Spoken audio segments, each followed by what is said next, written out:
Hi friends, welcome back to another mini vlog. ఈరోజు mini vlog ఏంటంటే టమాటా పచ్చడి. రోటీ పచ్చడి కాదండి, ఒక 7 డేస్ 15 డేస్ నిల్వ ఉండే పచ్చడి అండి.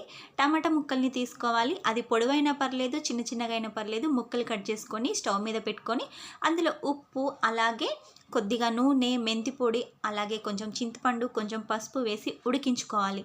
చాలా మెత్తగా అయితే ఉడికించుకోవాలండి. ఎంత మెత్తగా అంటే మొత్తం మనకు టమాటా తోడుక అనేది ఉండకుండా చాలా మెత్తగా ఉడికించుకోవాలి. టమాటాలో వచ్చే రసం కూడా మొత్తం ఇంకిపోయేదానిక ఉడికించుకోవాలి. మధ్య మధ్యలో అయితే కలబెడుతూ ఉండాలండి, ఎందుకంటే అడుగంటిపోతుంది. ఇలా అడుగంటిపోకుండా మనం మొత్తం దగ్గరికి ఉడికించుకున్న తర్వాత నార్మల్గా మనం మామిడికాయ చట్నీ ఎలా పోపు చేసుకుంటామో అలా పోపు అయితే చేసుకోవాలి. అంటే నూనె, వెల్లుల్లి, ఎండుమిర్చి, ఆవాలు, జీలకర్ర అన్నిటితోటి పోపు చేసుకొని చల్లబడ్డాక ఈ చట్నీని వచ్చేసి అందులో వేసామనుకోండి 15 రోజులైనా నిల్వ ఉంటుంది. ఇదండి నా వీడియో.